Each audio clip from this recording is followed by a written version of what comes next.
How awful. I've got bones We've all got bones. in my body. But there are some people that don't have collarbones and they can clap their shoulders. I don't want to do that. It's really disturbing. But it more power to them. You know who is one of those kids? Dustin from Stranger Things. Oh, that's right. I've seen that. He can collapse his collarbone and clap his shoulders. I dislike it very much. Woof. But I understand that he can't help it. I dislike it. You know what? It's For something. me. It's something he can't help, and it's something he found. No, yes, it's congratulations on your talent. Ask people if they'd like to see it first. I think maybe. Ask for consent for your collapsing bones. Maybe, Moosh because has collapsing bones. he does. He's also creeping around with them. Where'd you go? Why you creeping round here? Hi, buddy. Whoa, my gosh, I touched you. How dare you? Do you want some wine? No, that's the charger. There Don't do is that. cat wine. There's assistant wine? Pinot meow. I don't know how to say it. We should try that again, maybe. No, I don't know how to say Pinot. it. Pinot Meower? I don't know. Pinot Meower? Maybe, I don't know. But there's cat wine. It is infused with catnip. It's a thing. Oh, dear. So I was teaching my friend from work words in French, and he's been teaching me words in Spanish. Right. Today, I taught him esticales de tabarnak. Yeah, those are not good words. Sorry to my family. Bad words. That might be listening. Did he teach you pinche pendejo? Not yet. No? No, he told me one word that's really bad, and I said, I can't say that word. And he said, no, you probably shouldn't say that word. Oh, is it a racial slur? No, it's just a word that I shouldn't say in Spanish because I'm a white woman, and it's probably not appropriate. Got it. So got it. I forget what it Then was why is already. he teaching you? He didn't teach me it. Bad teacher. We were teaching each other swears, and then he said that, and I said, I can't say that. He went, no, yeah, you're right. You can't say that. No. I literally was just like, no, not for me. Isn't it just like, well, you have culture, but it is insanely unfun. Just like being a white little saltine cracker over here with no culture. I don't have anything fun. I don't have anything fun I can say. You do. You have culture. It's just not like the kind of culture Southern. that's... It's white. It's the exact white culture you don't want to have. Hey, what's your culture? Slavery. But you know what? Intense racism. The KKK. No, your breed of Southern is not that. No, it isn't. Luckily, I know. So I will say your Southern culture is very beautiful. It is. I do need to embrace it more. Yeah. And don't shut it down because there's bad Southern people. Well, I know, and they're not good ones too. They're not in my family. Yeah. Luckily, your mom. I mean, there is racism in my family. But no, that it was not prevalent. In a lot of families. Yeah. But here's the thing: your mom has cultivated a beautiful representation of Southern culture for you. That's very true. So I think, thanks to Rose, you have gotten the best of the best. It's very true. I do always feel the most happy and myself when participating in Southern traditions. Same, but not Southern, but French Canadian lifestyle stuff. I love being back home in Montreal and like being French Canadian. Exactly. Having conversations with people and being able to use the vernacular. Sometimes there are things that I want to say and I don't know how to say them because I only know how to say them in French. But like in Quebecois, it's not like French. It's like there's like a banter that comes with being French Canadian, as most languages have. Like that's what I find most interesting about languages is that everybody has this banter or this vocabulary that sometimes is not translatable to English. Right. Which is so cool because I'm like, well, what else can you say? Yeah. That we're not able to say in English. There's a lot of things. I mean, you know a lot of them in Quebec, but like. But translated, they're like biblical phrases, but they're swear words in French, or they're just like. They just don't hit the same. Yeah, they don't hit the same.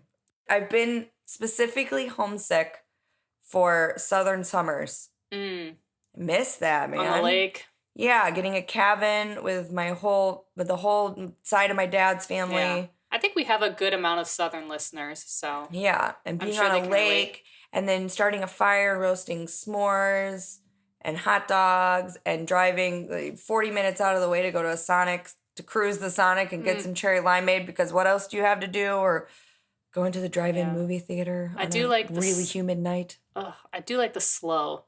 very slow. I like the slow of the South. And we'd always anticipate it being slow. So we always marked our first day by going to Walmart, getting coloring books, and a pack of cards.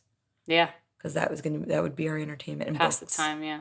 Ugh, nothing felt better than being on a porch, like a screened-in porch when it was raining at night. The smell. Book, the smell, and the sound, and just feeling very safe. Whole family's around you. It's a nice feeling. Anyway. You really set the mood there. Nostalgia. I'm ready. You're ready. I got a glass of wine now. Yeah, we do. Cheers. What are we drinking? Merlot. We are. Ooh, a Merlot. She ready? Mm-hmm. Oh my gosh. So this week we have lore and paranormal. So we got a spooky episode for you. We do. And I did pick a spooky topic, but you'll like it because it digs backwards in history. Oh, my geek alert just went off. My sirens are going off. It's a funnin'.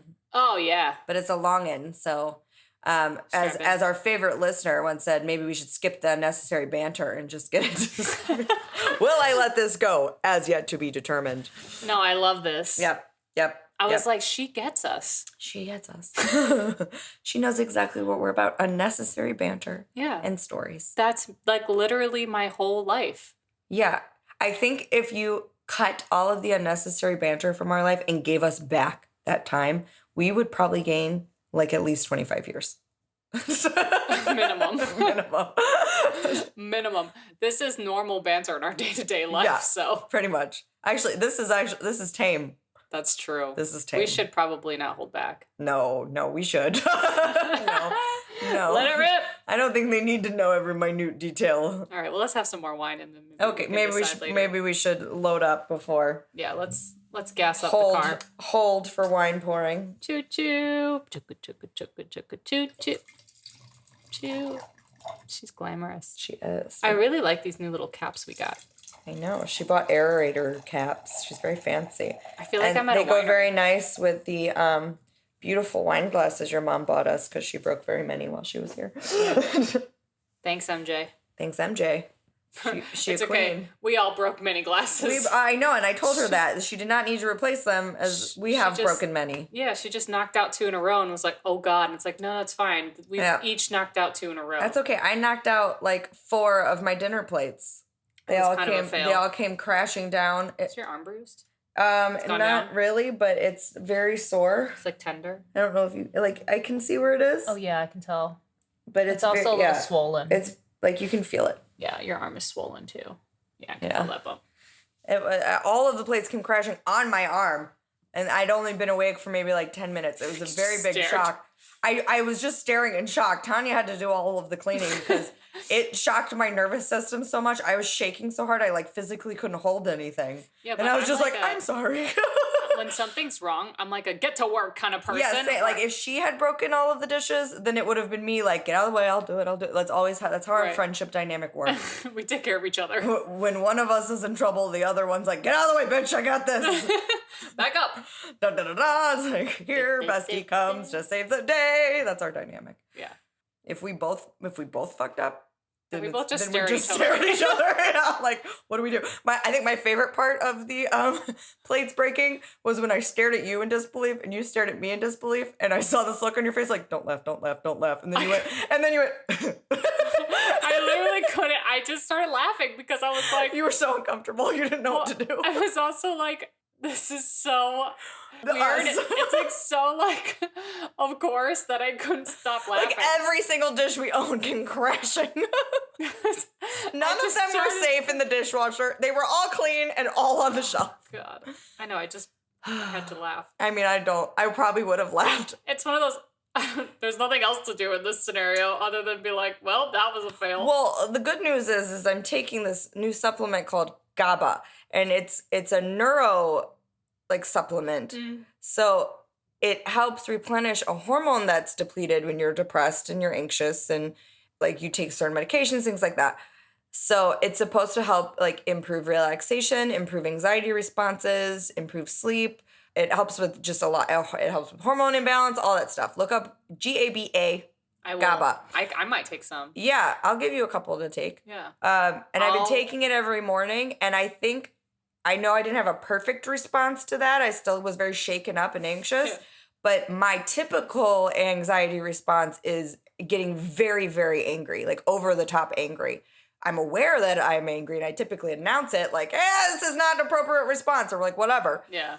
But that didn't happen. I was just very shaky and I couldn't stop my shaking. But I think that might have something to do with it. I think you've been handling stress better this week. And I've been taking it for about a week. Can I make a Yo Gabba Gabba joke now? You can. Yo Gabba Gabba! That's my joke. Everybody laugh. Aren't you that guy from Yo Gabba Gabba? Moosh, no, that's not your food! Hey, no! He's kind of mad. I see it. Buddy. No. Mooshie, no. I'm going to threaten pets. Really?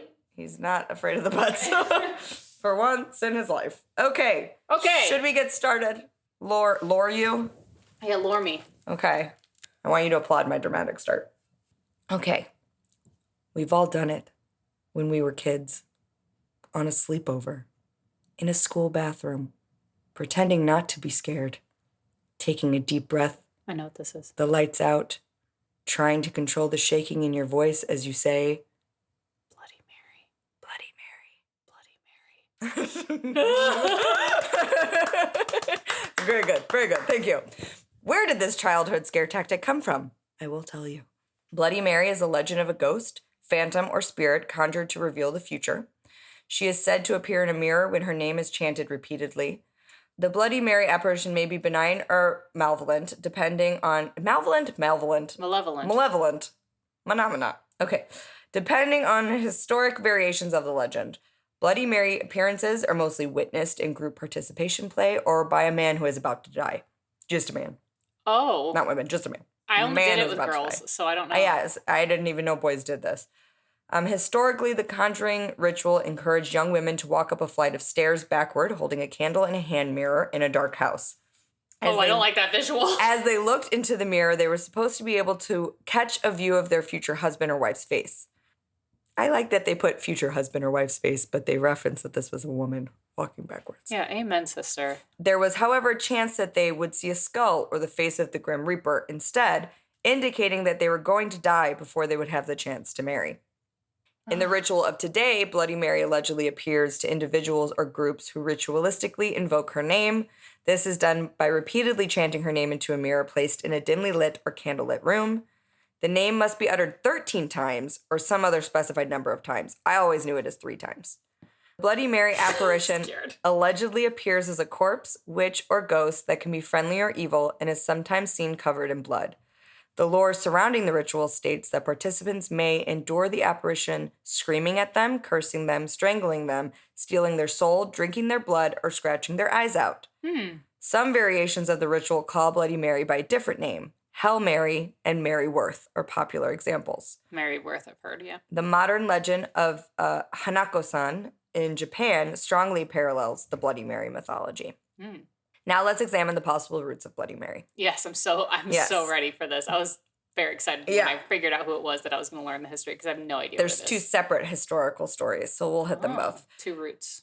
The most common is that she was born from the story of Mary Worth.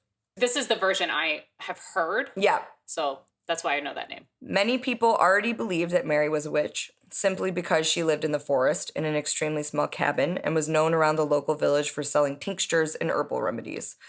Locals were very wary of her and didn't want to get too close, fearful that she'd curse them or their animals, and those who chose to use her remedies were sometimes even shunned by the very religious for partaking in Wicca.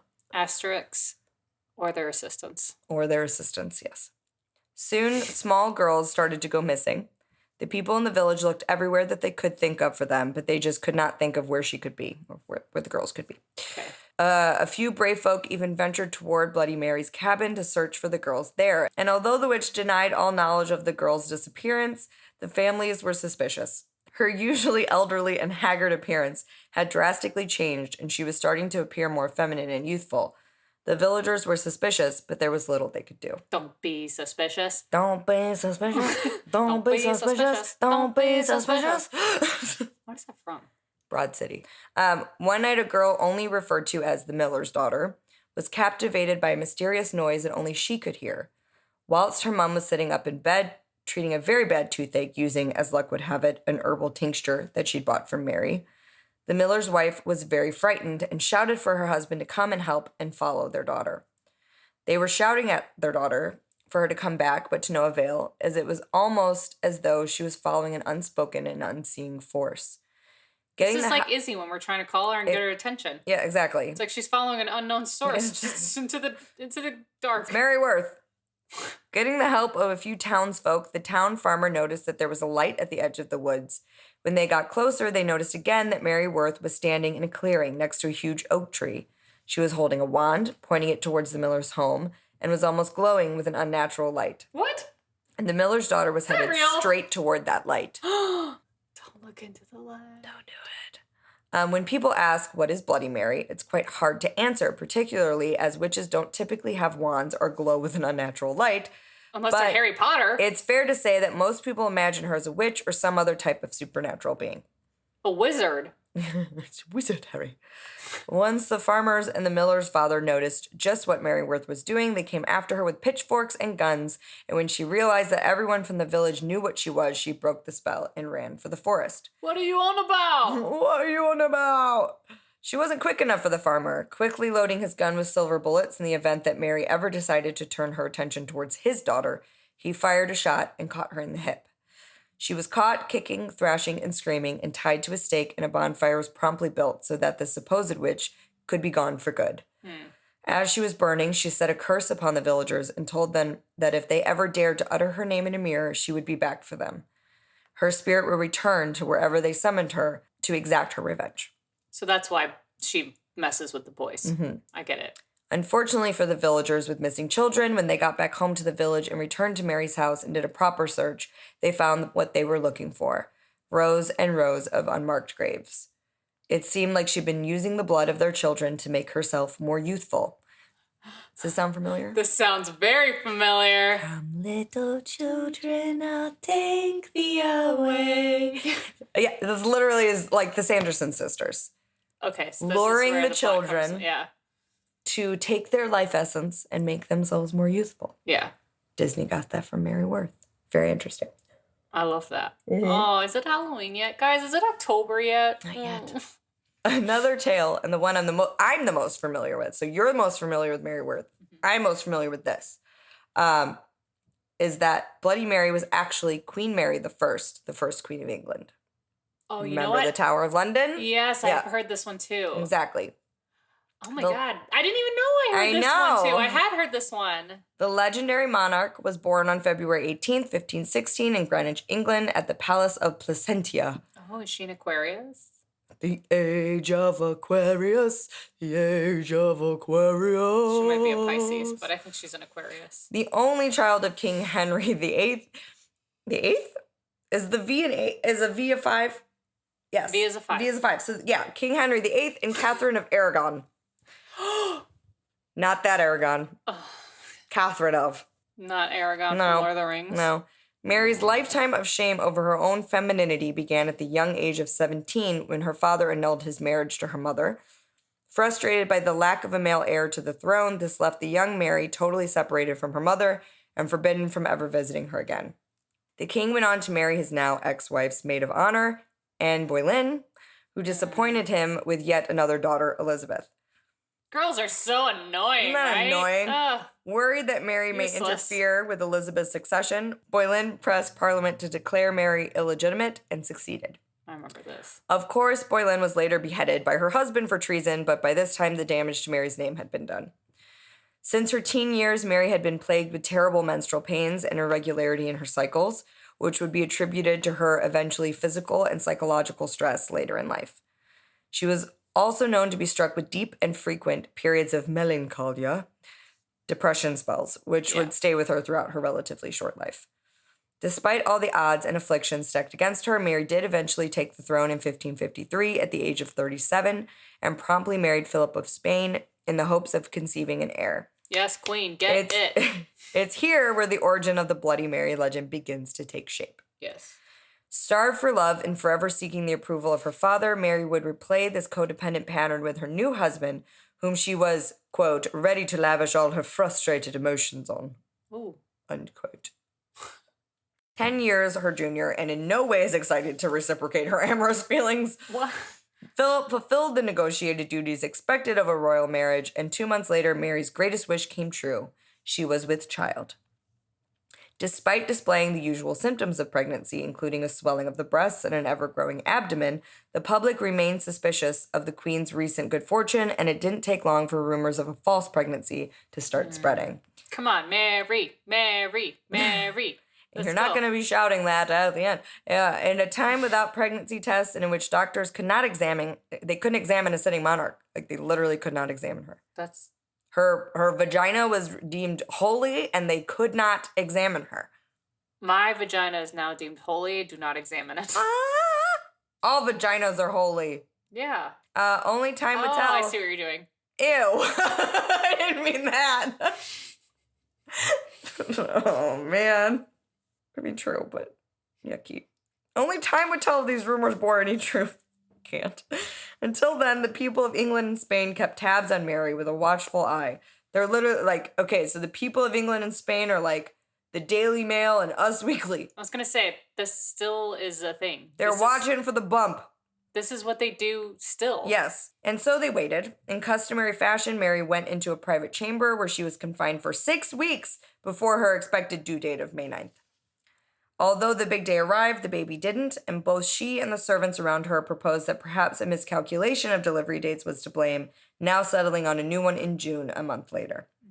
False reports almost immediately spread across the country, however, with some claiming their queen had delivered a boy, and others stating she had simply died in childbirth, or that her swollen midsection were symptoms of a tumor rather than a pregnancy. Mm-hmm. Despite the world of gossip growing around her, one thing could be confirmed. Around late May, Mary's belly began to shrink. Unable to explain or understand what was happening to her body, she continued to wait as those around her slowly lost hope. Oh, Mary. June and July came and went as her doctors extended the birth date even further. By August, Mary finally left the confines of her chamber, childless and alone like never before. Oh, Mary. I know. She believed that God was punishing her for failing in a mission she set out to achieve just months earlier. At the time of Mary's pregnancy, the people of England were divided between Protestants and Catholics. Mary, determined to unite her people under, quote, the true religion, end quote, of the land, took action by signing an act shortly before Christmas in 1554 that would result in the Marian persecutions, in which an estimated 240 men and 60 women were sentenced as Protestants and burned at the stake, earning her the name Bloody Mary. Yeah. A rare and mysterious condition, pseudocyesis, I don't know if I'm saying this right. You're not saying it confidently. Pseudocyesis, I don't know. It occurs. Okay, to put it simply, when a person so determined to become pregnant, pregnant,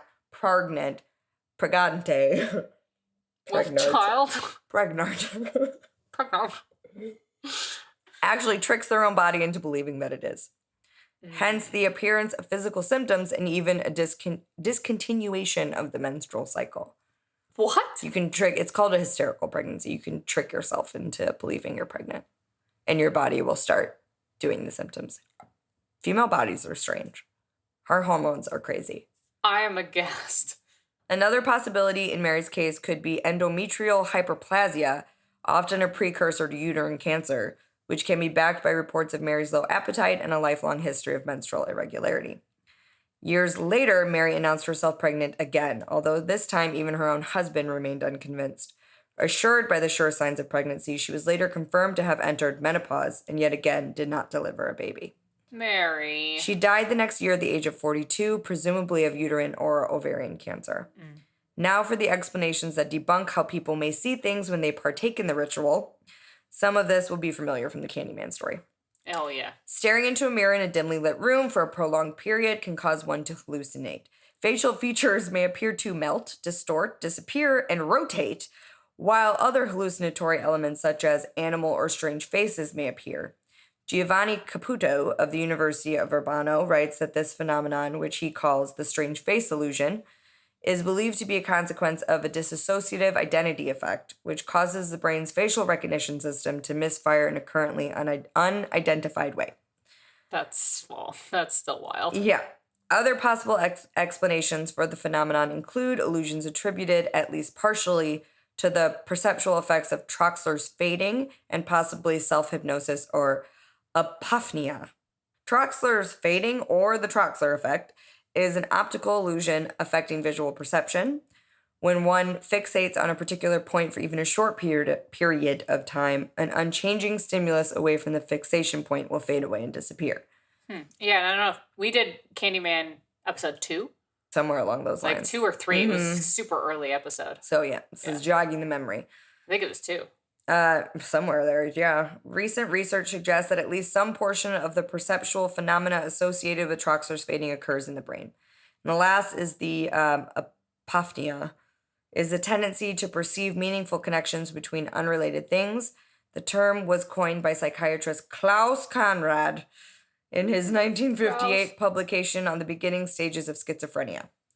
He defined it as, quote, unmotivated seeing of connections accompanied by a specific feeling of abnormal meaningfulness, end quote. He described the early stages of delusional thought as self-referential over-interpretations of actual sensory perceptions as opposed to hallucinations. Well then, we all have schizophrenia. So there you go. I was actually, when I was doing the research, I was convinced, I got things backwards. I thought that Elizabeth Bathory was one of the Bloody Mary origin stories because she was the woman that would bathe in blood. Right. She would literally bathe in virgin's blood.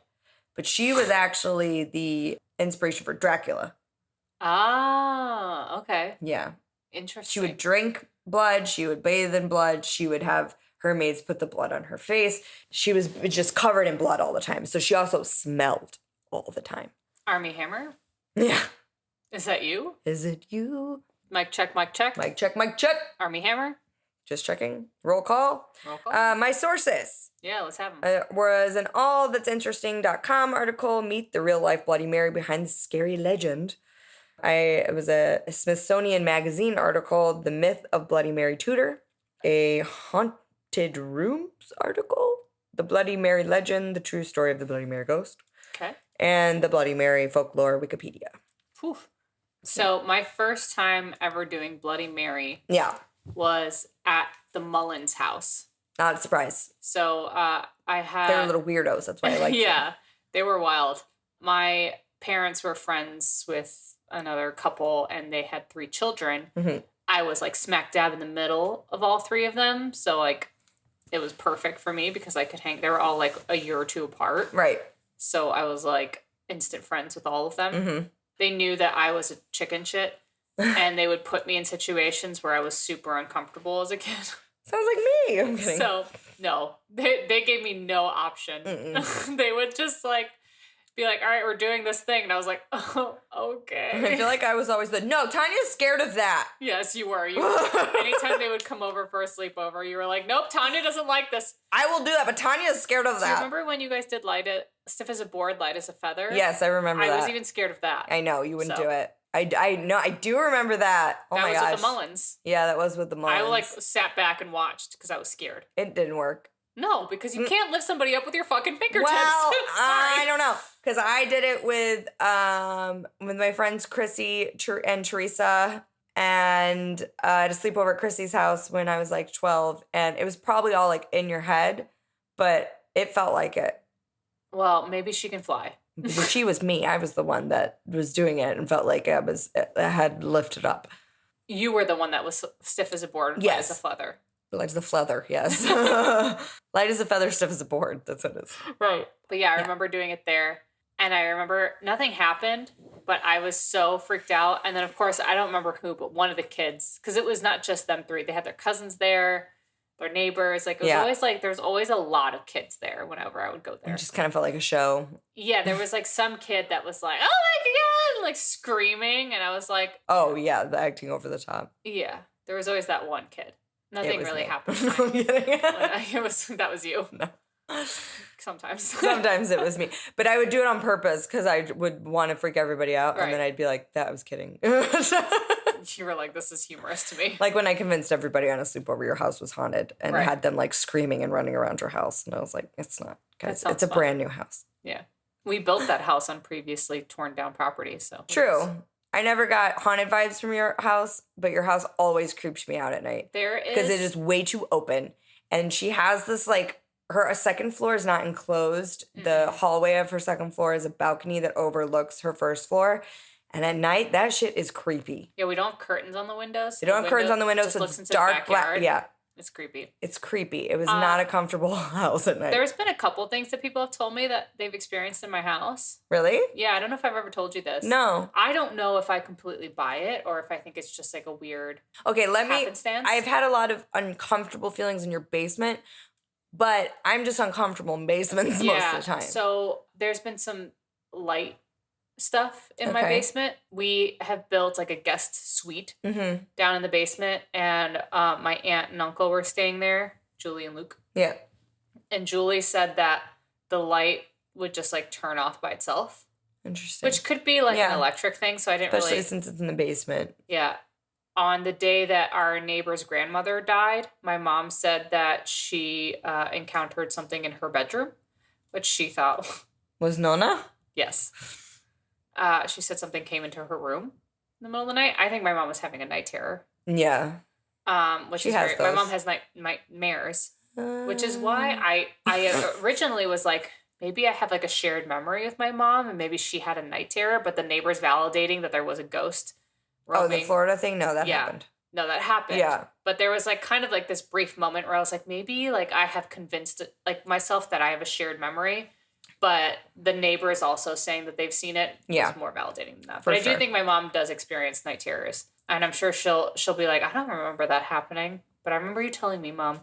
And then there was, I think it was again my Aunt Julie saying that she thought she saw a shadow upstairs by the guest room door. Well, to be fair to your house, there's a lot of windows. Shadows. And there's a lot of shadow movement in your house that is just from the windows. Totally. And like headlights and light shifts and just natural stuff. Because I've seen stuff like that too. Yeah. But your house in general, there's a lot to it that's just uncomfortable. Mm-hmm. Like the architecture is uncomfortable. Like the glass doors of your playroom always scared the crap out of me. Yeah, me too. At night when I'm staying at my parents when I go visit Chicago. I'm always, I don't look at the glass doors. No, I can't look at it because I feel like something is going to be standing there. Yes, every time. Every time. But I never think it's a ghost. I always think it's going to be like a murderer. And then like, and the room above your garage that we just never go in. Yes. But is a full room. It looks like an attic, but it's not. But it's not. Mm-hmm. Hate that room. I could never sleep in your basement by myself ever. No. Ever. Even though it is super comfortable. No, when B would sleep over, she would sleep in the guest room, which was right next to my bedroom. Yeah. I never had any problem. No. But I couldn't sleep in that room with the lights out. Like I have to have a nightlight in that room. Yeah. I get really spooked out in my parents' house, and there's nothing. It's just too open. Yeah, that's the only reason. And also, it's a house. Houses spook me out. Like apartments don't scare me because I feel like a sense of community. Yeah. But houses freak me out because like if I were to be murdered, someone would hear me scream. Yeah, like I feel vulnerable in a house, but in an apartment building, exactly. Yeah. If somebody were to break in and I scream, like at least 4 people would hear me. Yeah. But I have learned working in property management that those 4 people more than likely are not going to give a shit. No, I know. But don't tell me that. I know. It's very disheartening. Also, just a final roundout note about the creepy factors of Tanya's house. They have a movie theater, and the doors are literally like the doors in Halloween H2O when Michael Myers' face pops up in the little circular window. Yes. Those are those doors. And I hate those doors because I always was like, it's going to happen. It's going to happen one day. It's going to be Michael Myers' face. Oh. And yes. We had a Halloween party, and our friend Michael, who's obsessed with Halloween, knew that was my fear. Halloween the movie, yes. Knew that was my fear. Was dressed as Michael Myers. And I went to go to the bathroom, and that mother effer was in the movie theater waiting, and he did it, and he slammed his hands on the door, so it made this really scary noise. And my brain was like, that's Michael. You love Michael. He's soft baby. Yes. But my heart was like, fuck, you about to die, bitch, run. Better run. Oh, I remember when he did that. I hated that. I was so mad at him. I could have killed him. I think I was in the theater with him. Michael loves doing that shit to me. He did that to me. He knows I hate clowns. So he does the clown laugh to me all the time. Wait, we have to have Michael on the show at some point. Yeah, we obviously have to have Michael on the show. He's going to have to do his clown laugh. We were known as the 3 amigos all through high school. Yeah, we were all best friends. I dated him for a little bit too, yeah. Yes, and he's just one of our favorites. Yeah. So we do have to have him on. But he is a trauma starter. He is unfair. Shit starter Michael. But we love him dearly. We're still very close with him. We do, and we will forever. Anyway, tell me paranormal. Okay. All right. So I already gave B the warning that she's going to know. So is your mom going to be offended that we just like shit on her house? We didn't shit on it. She's going to be like, yeah, it is spooky. It's spooky. Yeah, I don't know how she stays there by herself. I would be so scared. Okay, anyway, go ahead. No, I know. My mom's also just like not afraid of anything. Whenever we were there by ourselves, like, and overnight. Oh, no, we didn't like it. No, I hated that shit. It. Also, to add on to that, my house is eerily quiet. It's so quiet. There's not like appliance noises. No, it's so quiet. Because they have like nice shit. So there's not appliance noises. If there's no TV on, when I'm sleeping there, I have to have the TV on. Fuck, dude, do you remember the one time when it was just me and you, your parents were somewhere else, I was staying at your house with you, we were in your room, and we didn't turn your jukebox off? Oh, yes. And the music started playing at like 4:00 in the morning, and we were like, ah! Like we were dead asleep, and suddenly there's like fucking, I don't know, Kenny G playing. Before anybody starts speculating, the jukebox auto plays. It auto plays if you don't load it to play something. You have to turn it off in order for it to not do that. But if it's left on to its own devices, it will play whatever Celine Dion it feels the need to play. Hey.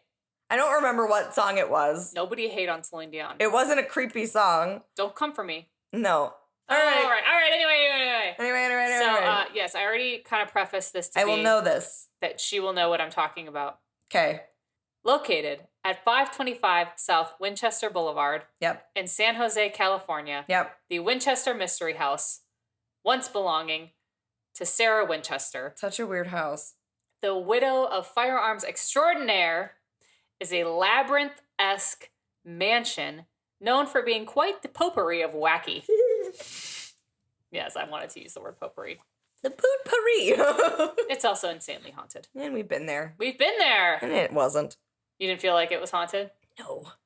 The only room that was kind of weird was the ballroom. Yeah. Oh, yeah, the ballroom was super spooky. Even the seance room, I was like, meh.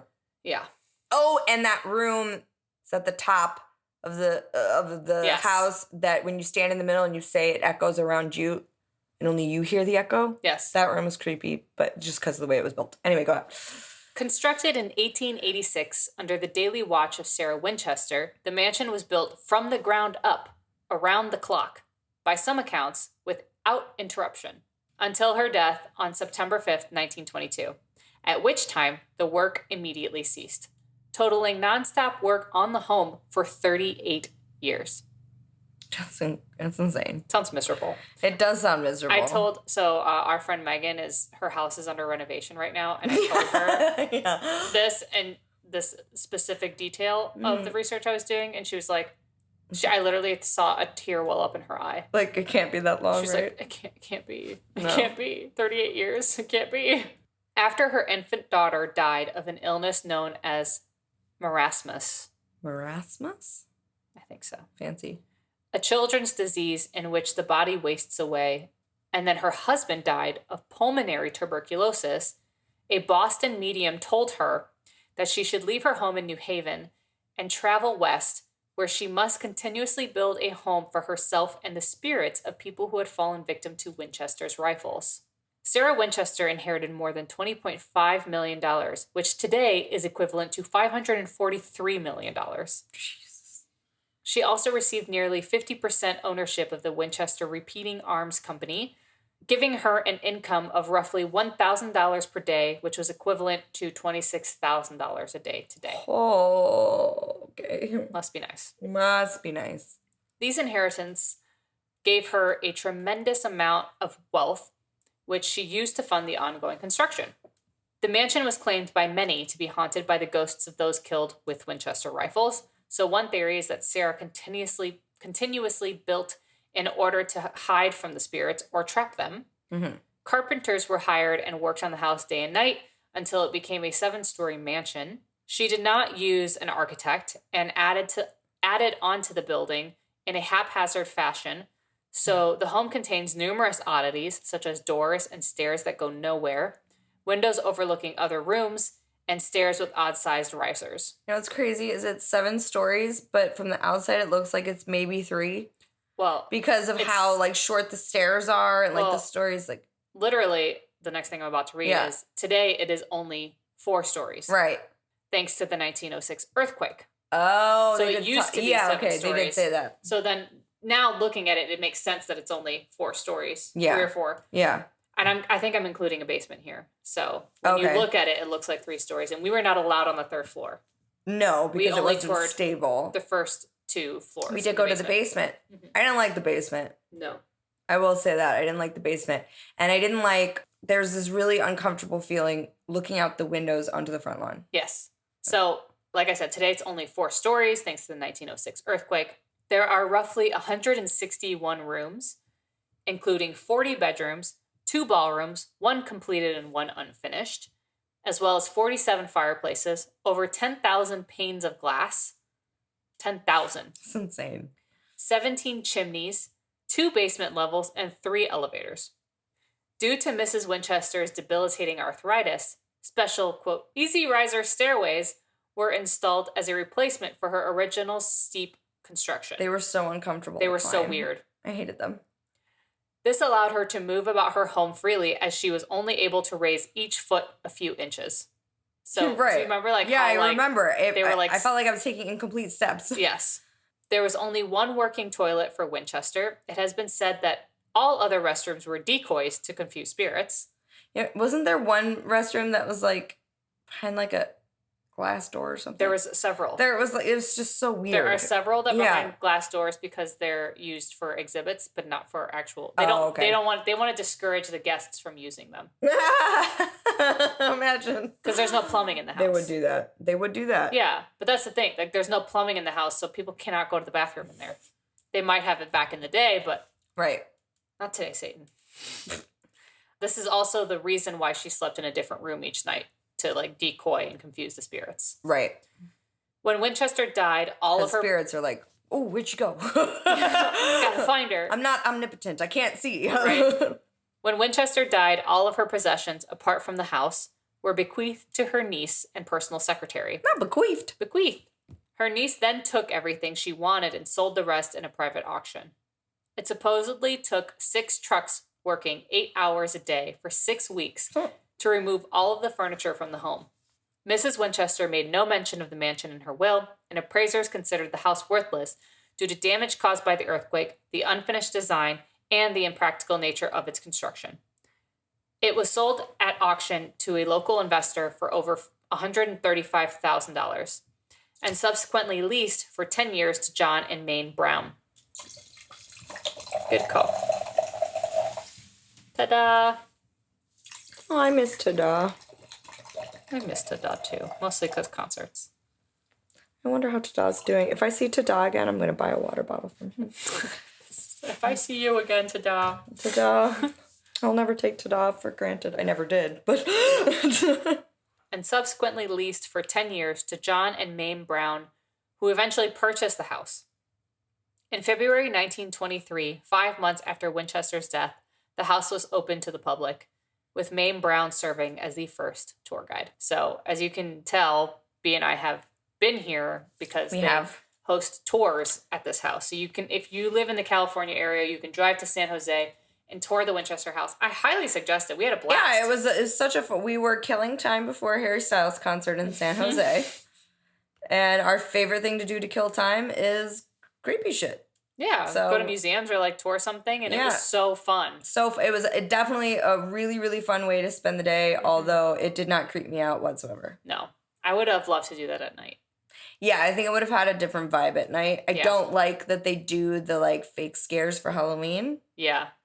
I feel like that's unnecessary, but go ahead. Today, the home is owned by Winchester Investments, LLC, a privately held company representing the descendants of John and Mame Brown. The home retains unique touches that reflect Mrs. Winchester's beliefs and her reported preoccupation with warding off malevolent spirits. I used malevolent too. But you said it right. Because I like the movie. The number 13 and spider web motifs, which carried spiritual significance for her, occur throughout the house. Stairways go straight into the ceiling, and a door that opens to a 2-story drop also exists within the house. Yep.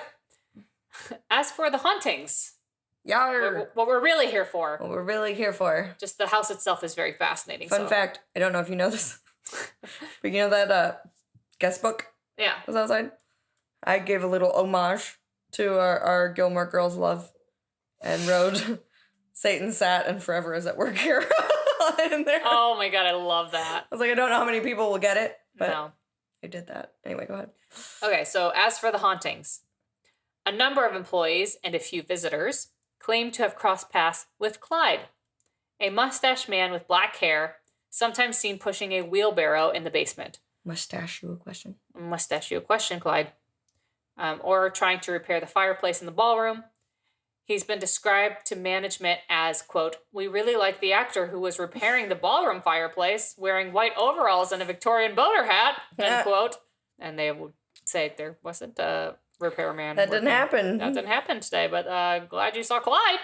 Then there are the gentle tugs of shirts or skirts during tours, and the report from longtime maintenance worker Denny. One morning, after entering the water tower, he heard the patter of footsteps above. Weird. Oh my God! I don't know if the microphone picked that up, but as soon as she said the patter of footsteps above, our upstairs neighbors walked. Oh my God, we're haunted! By neighbors. Our neighbors were like waiting for that cue. Our neighbors are noisy. I wonder if our neighbors listen to How Awful. They don't. I'm gonna guess whom.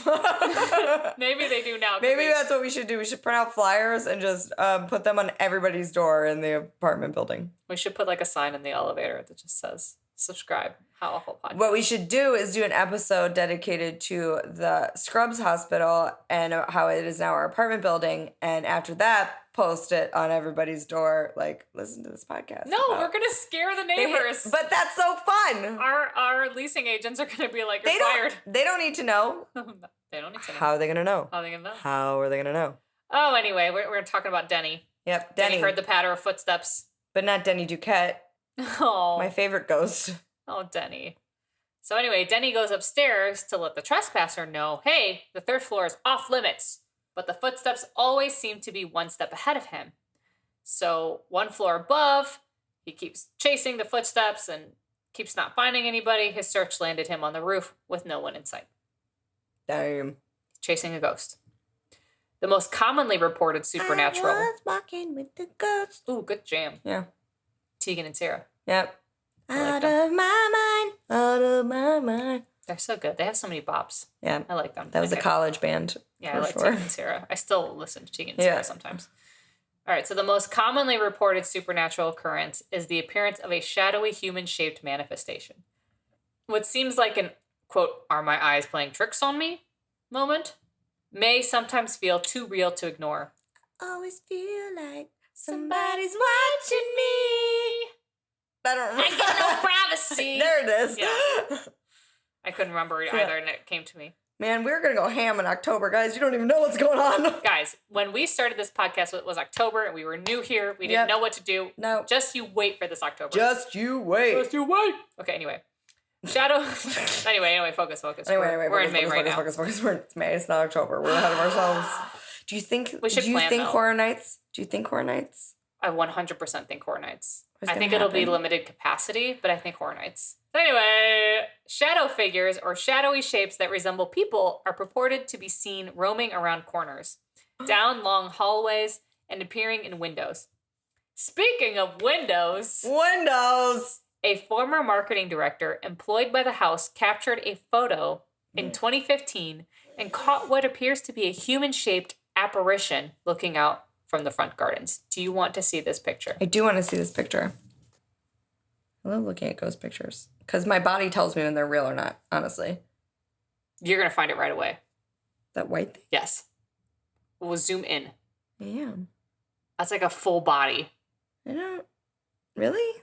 You feel like it's a... Am I looking at the right... Tell me if I'm looking at the right window. You are. It just looks like... You don't see like the floating... That person has no legs, first of all.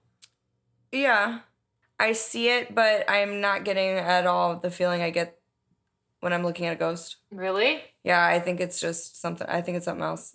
Oh, freaks me out. It's too big. It's like there's too much going on. It's like too clear of a picture. Yeah. You know what? I'll actually post it on Instagram. And you guys can judge. You guys tell me what you think. We'll take a poll on our Instagram stories. You tell us real, not real. I won't bait you guys on the Patreon this one time. Yeah, no. We'll just give this to you guys. Yeah. Anyway, I think it looks creepy as hell, but I'm very easily bought. So that didn't get me at all, surprisingly. Sorry. No, it's okay. I saw the head. Like I got. It looks like a face. And a body. Freaked me out. It looked like drapes to me with a face and the drapes, I guess. Footsteps can also be heard shuffling to and from Mrs. Winchester's room, suspected to be her servants. Mm-hmm. Prior to the mansion opening for tours one day, a worker was on a ladder. He felt a tap on his shoulder, turned, and no one was there. The worker refocused his attention on his task. That's when he felt what seemed like a hand pressing against his back. He was still the only one in the room. The previously mentioned 1906 earthquake caused serious damage to Mrs. Winchester's house. She was actually trapped in a room until her workers were able to set her free.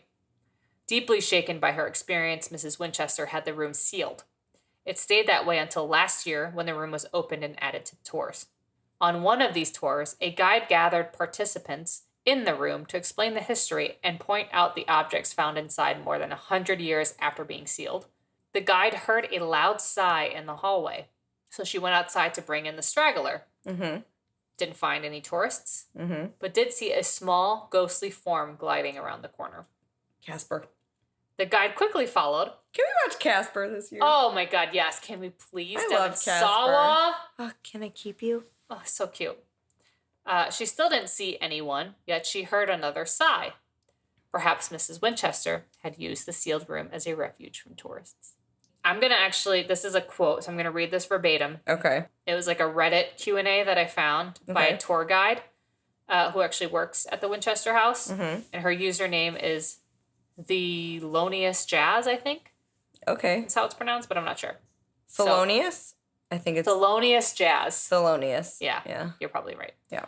Quote, "The creepiest moment I've had in the house was once when I was leading a tour. There was this one door that kept opening and closing. I knew that it wasn't the fan because it was pointing away from the door and it wasn't moving. I knew there wasn't anyone on the other side of the door because we don't often send people into that part of the house to clean. And that's always on a Wednesday. This was a Tuesday. So if somebody does clean that side of the house, that wasn't that day of the week. It couldn't have just been a breeze because the door led to another part of the house that was inside, and there was no open windows in the rooms on the other side of the door." So this person is completely debunking any kind of situation where it could have been. No foul play. Yeah. Still don't know what it was. Also, to add to the creepiness, in the room that was on the other side of the door, it was the same room that Mrs. Winchester passed away in. Another time, I had to give the last tour of the day, and there was someone behind our tour turning off all the lights and closing the doors. So that was a little creepy. End quote. Just a little creepy. That would have been fun. And I want something like that to happen. Yeah. I didn't actually copy and paste this because it wasn't really like a ghost story. Mm-hmm. But she was talking about how one time somebody else was giving a tour and she was like cleaning in one of the rooms. And the tour that was going through was like moving faster than she expected. And she was like, oh, shoot, like they're about to walk into this room. So she hid behind something. Yeah. And when she thought they were like done and like moving on to the next room, she like kind of like poked her head around it. And some kid just was like staring right at her. And she was like, and like hid back behind. And the kid just kept staring at her. And so she was like, okay, like. He thinks I'm a ghost. Yeah. So then like that whole group moved on and she was like, all right, everybody's gone. And she like came out. And then the mom and the kid were standing in the room. And the mom was like, what are you doing? The mom thought that girl was a kid. Oh. And had gotten like separated from the group because the girl was like so she was like worried. Yeah, she's like, what are you doing? And she like stood up. She's like, sorry, I'm a guide. I'm like trying to clean or whatever. Yeah. And the woman was like, oh, okay. Like that girl's weird. Yeah. But I was like, she fucking hid. I was like, can you imagine being on the tour and just seeing someone like popping out? I would have freaked the hell out. Oh my God. I was dying. Well, anyway, my sources might spark more conversation. But okay. Wikipedia. I actually got a lot of this from WinchesterMysteryHouse.com. Mm-hmm. They like just threads explaining everything. Sure. The Reddit thread that I talked about. Patch.com article called, quote, 5 Spooky Tales About the Famous Winchester Mystery House by B. Carnes. B. Carnes? Yes. Lastly, I watched... Spelled the same way, but just different first letter? B-E-A. Okay. Which might be Bia, but I think it's B. No, it's B. Yeah. Ghost Adventures. I watched season 5, episode 8, entitled The Winchester Mystery House. So the reason why I didn't tell you anything that I saw during that episode... And during Zach Bagels, because he did something horrible, didn't he? I'm still using it as a source because I'm going to tell you about the episode that I watched. Basically, the entire episode was Zach being lost in the house. That was the episode. He's such a loser. They got some weird EVP reading that I don't believe. No. I'm not even going to quote it because I was kind of like, this is dumb. I am definitely a ghost. Was that it? There was like a bit where he was interviewing somebody in the house and they were on the risers that we went on that have like 1/2 inch steps. Yeah. That we like couldn't step up in because we were like dizzying by like these weird They were risers. messing with my vertigo. He was like really messed up by those too, and he was like trying to find a comfortable place to stand. Like this was the episode. Was like Zach Bagels just being stupid. Zach Bagels being lost and Zach Bagels not knowing where to stand. Like honestly, the whole Sumi time. Is he? Damn. Are you good? She's like, don't talk smack about Zach Bagels. That's my boyfriend. You have a boyfriend? Zach Bagels. Since when? Izzy, you don't have a boyfriend. You're baby. Her boyfriend passed away. True. I don't think he was her boyfriend. He was her brother. He was her boyfriend. She loved him. She loves licking his booty hole. She did not love him until he died. She loved him. She was so depressed. That's when she showed that her love for him. She beats him way more. When he was alive, she could give 2 shits. That's a typical wife. Oh, well, when he was a baby, she was very sweet to him. She was his mother. I'm a mother. And then he passed away and she slept in his spot for months. She slept in his spot and she faced the wall. Yes. All day, all night until we brought Moosh into this world. And then she was I birthed Moosh. Kind of excited, but then still She loved Moosh until Moosh got his surgery. And then she was like, F this hoe. She was like, he doesn't have a ding-dong anymore and I'm not And he serves no purpose to me. Spoiler alert, Moosh doesn't have a penis, but it's okay. We still love him. He is a boy, but he doesn't have a penis. Yeah. Riddle me this. We didn't decide he was a boy for the record. No. He had surgery to remove it. There's a problem. Yeah, there's a problem. He's okay now, guys. He's fine. He's staring at us like, why are you telling our business? This was like 2 years ago. It was traumatic. It was awful. It was so horrible. Speaking of awful. How awful. Ugh. Yeah. Let's see. Winchester Mystery House. Winchester Mystery House. I had high expectations for it. Yeah. It was super fun, but it did bum me out. It did let me down. You wanted it to be spookier than it was. I did. Know, I'll agree with that. I wanted it to be spookier than it was, but I was also kind of relieved that it wasn't because I'm a chicken. You are a chicken. So I was good. You always like hype yourself up, like, yeah, I want it to be scary, and then while you're on it, you're like, please be scary. And then when it's not scary, I'm like, that was fun. I think, not to reference back to our Chicago tours that are always the superior ghost tours, have yet to be beat. Were you on the tour where it was in the alley while he was talking about the like murder factory, the one where they were like made humans into basically sausage? The one that burned in the Chicago fire? Yes. And that light. Yes. That I was able to interact with. I was able to ask it questions. Yes. And it would respond. It was the H.H. Holmes light. It was the H.H. Holmes light. So there's we call it the H.H. Holmes light. Look up H.H. Holmes. It's like one of the world's first serial killers. He will be covered. For sure. But there is a light. It's almost like a street lamp that you can ask questions and it will respond to you. It sounds really hokey. But I was able to basically not control that light, but I would ask it to turn off, it would turn off. Right. I would ask it to flicker 3 times, it would flicker 3 times. And I mean, we stood there for a long time messing with this light, and it would do it every single time. Every time. So it wasn't like this weird malfunction where it was just like flickering, because I would ask specifically, like, do it 3 times, turn off, turn on. Right. Like I would do all, and it would do it every time. That was what I was like wanting out of the Winchester Mystery House. I was wanting some sort of like interaction, some sort of creepiness. No, I agree. There was none. I don't disagree. Yeah, I wanted it. You're right. I wanted it to be creepier than it was. I am desperate for that adrenaline rush of being on a ghost tour. Desperate for it. Yeah, we haven't had I really miss it. We gave ourselves that rush. Okay, but that one was like too real for me. Yeah. And we are going to take my mom on it while she's here. Okay. So we'll experience it again. I mean, if you don't want to go, I get it. But like, no, okay, good. Fine. I just wasn't sure how many times you wanted to go on the same tour.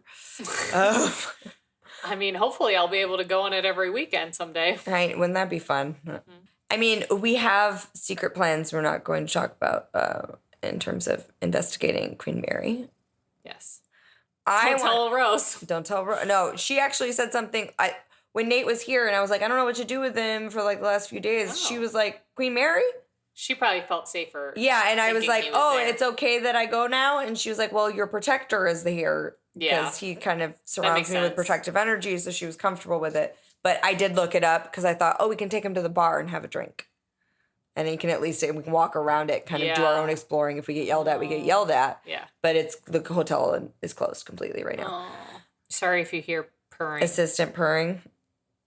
She's getting a belly rub. Yeah, she's like this is zoned out. Definitely an HR issue. This is definitely an HR issue, but the HR representative is enjoying it too much. Yes, it's happening to the HR representative, so she's not going to do anything about it. She doesn't look like she's going to complain. And what I was thinking was this isn't until January, but we're in a wedding at a haunted location.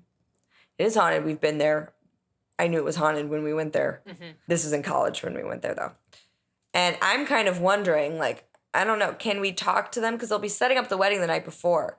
So can we go while they're setting up the wedding or after they've set up the wedding and them give us a couple hours alone in the Rialto? Wouldn't that be interesting? We'll bring my mom. So we'll see. We should talk to Becky about this. Becky? She was telling me. Becky? No, she was telling me that if we wanted to, they offer tours. Oh, that's right. Yeah. So we could do tours before the wedding or whatever. I was like, I'm totally down for that, but I wonder if that's a possibility. Yeah, we're definitely going to be those weird bridesmaids, aren't we? I know. I was like, I'm going to be the weird bridesmaid that's like talking to dead people during her wedding. I am going to be the Haley Joel Osment of bridesmaids. Just pictured Haley Joel Osment in a dress at Becky's wedding. Haley Joel Osment of today in a dress is he? Excuse you. She objected. Don't do it again. Stop doing that. She a time fighter. We want her to keep fighting that time. Are you old? Anyway. You baby. Well, good topics. Okay, anyway, thanks. Yeah. What's your how wonderful? My how wonderful. Ken Burns documentaries. Oh, no. We were just talking about this before we started recording. B finds them very boring. So boring. They remind me of school. And I never found history in school interesting. I loved school. I think she did love school, this loser. I loved school and I loved Ken Burns documentaries. I still loved my favorite. We are best friends and could not be more opposite as human beings. I have a favorite Ken Burns documentary. No! My favorite Ken Burns documentary is the Civil War series. It's good. I cannot tell you how many mornings I woke up to the sound of this feeling like, did I wake up in the middle of history class? And I'd walk out and she'd be on the couch watching these boring ass history documentaries. I haven't even seen them all. There's a couple I haven't seen, but I've seen the Civil War one, the World War II ones I've seen. Yeah. I just feel like they're more interesting. The Vietnam War one is really good too. I've seen that. But the Civil War one hits different. It's also our friend Sandy's favorite Ken Burns documentary is the Civil War. Of course it is. So, okay. Give me a second here. I want to tell stories for a living, right? I want to be you want to be a Ken Burns, a filmmaker or a producer. Like I want to tell stories for a living. So historical stories and paranormal stories and true crime stories, any story I freaking live for. Right. So I don't care what it is you're telling me. I'm going to be interested. I'm going to be entertained. Even Ken Burns. Who is her? Yes. But I love you. I love you too. You're my favorite. Okay, tell me your wonderful. My wonderful is that I passed my class today. You did. I have 3 classes I have to take. Yes. And I passed my first class today with 85%. And it has been a difficult class. I have beat myself up mentally. It's been very hard for me to get back in the swing of things with learning. But I did it. I done it. It's done. And then I rewarded myself with several hours of Real Housewives. Several hours. Yes. I'm sure down the line we'll talk about what classes you're taking. Yep. I don't want to get ahead of myself and say it and then fail it. So I respect that. Yeah. I'll tell you guys when I have passed and your girl is licensed. Yeah. I will let you know. Sick. Where we're at. Sick. Also, it's a bittersweet how wonderful, but I only have 9 more days at my current job. That is pretty wonderful. Before I get to go back to my previous job of being a boss bitch. So that's fun for me. That is fun for you. Yeah. Bittersweet, though, because my job has been good to me. And the people I work with have been good to me. Alas, it has ran its course. Anyway, let's pull topics. Okay. What'd you get? Lore. Ah, Which is fine. Yeah. Because I have an interesting You have a good topic. one? Yeah. I got celeb deaths. Oh. Yeah. These are kind of semi-recent, but I think they're going to be fine. Yeah, no, it's fine. We'll do them. We'll do them. We'll do them with confidence. Lore. You get another Lori lore. You get lore back to back. Back to back, but different sides. But that's fine, because I have a true crime that I've been starting to research that's a little bit more involved. Okay. And my lore story might not be very long. Okay. So that's fine. I want to research my lore really quick and then really focus on my future true crime episode. Wow. Mushi's doing a wow. Did you guys see? Doing a wow. Did you guys see on Instagram? Do you guys follow us on TikTok? We post a lot of cute Moosh and Izzy videos. Yeah, we do. Mostly Moosh. Well, Moosh is very photogenic. Moosh is photogenic and he's active. Izzy. I can't film Izzy because she just does the same thing every day. Moosh actually, he switches it up. He does. So he's interesting for camera. Anyway, follow us. Anyway, yeah. Speaking of, do the spiel. Do it quickly. You can find us at www.howawfulpodcast.com. You can also find us on all the social medias. All of them. Instagram, Twitter, Facebook, and TikTok. If you search How Awful Podcast, you will find us. We're also on YouTube, where you can find transcribed episodes for your hard of hearing friends. You can also join us on patreon.com/howawfulpodcast, where we offer special goodies for our patrons, like blog entries, videos, tidbits, extra resources, things like that. Yeah. We also offer camaraderie and a follow if you're interested in that. And fun fact, we have officially booked it. We have. We are going to the Roosevelt in 2 weeks, and we will be recording footage, and that will be on Patreon. I think we should record ourselves recording. Yeah. Like we're going to record ourselves recording, and then we're going to do a little extra fun by exploring the haunted bits. I know people have gotten into the ballroom. I don't know how comfortable you are. I'm comfortable. Sneaking into the ballroom. Let's and then if we're caught, we just be like, oh, I'm sorry. We thought we could enter. We thought we could enter it. It's unlocked. Yep. If it's unlocked. If it's locked, we can't get in.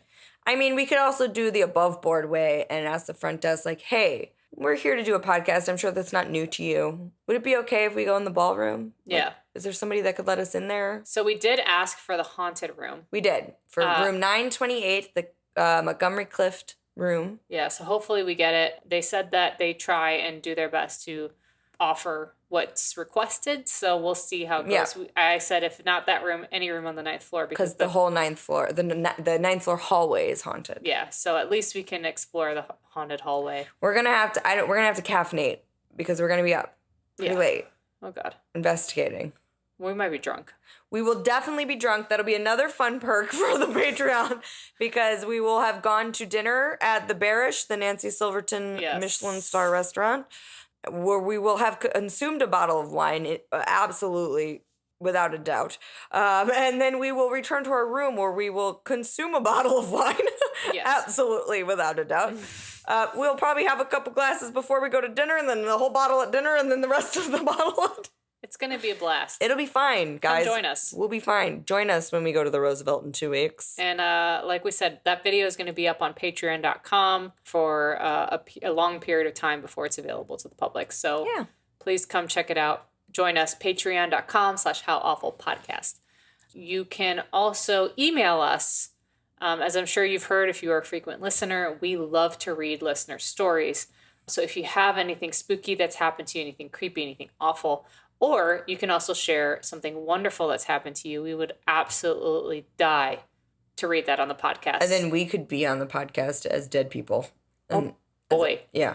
Because we died. Because we died. We died of happiness. Happiness. You can email us at howawfulpodcast@gmail.com. And I think that's the gist of it. Should we do Bloody Mary? Do you have a hand mirror? I do. Or you can grab one of the ones off the wall. No. All right, so we're going to give this a shot. In the dark. You're going to turn off all the lights? Yes. I'm scared. I'm going to light one of my witchy candles. Oh, do you know which one it is? Wait, do you know the meaning? I don't know. They didn't tell me. Dear God. We've been over this. You don't know what you're doing. Fine, I'll just light St. Timothy. Yeah, bring Timothy with us. We should take a picture of St. Timothy so people know what we're talking about. St. Timothy is with us. He's upon us. So, 13 times? Yes. I'll count on my hands. All right, pal. Hold on. The mirror is not where we are looking into it. Ooh. Our faces are very close to each Hold other. on, St. Timothy. Okay. Okay, ready? Yes. Hold on. I want to film this. Okay. Who's saying it? Are we going back and forth? Yes. Okay. Bloody Mary. Bloody Mary. Bloody Mary. Bloody Mary. Bloody Mary. Bloody Mary. Bloody Mary. Bloody Mary. Bloody Mary. Bloody Mary. Bloody Mary. Bloody Mary. Bloody Mary. Bloody Mary. Bloody Mary. That's 13 times. Did anything happen to your face? It's gorgeous! I'm beautiful! I'm beautiful! Okay, guys, nothing happened. Nothing happened. I don't think we took it very seriously. No, it didn't happen. Oh my God, there's something on the balcony. How awful. How awful.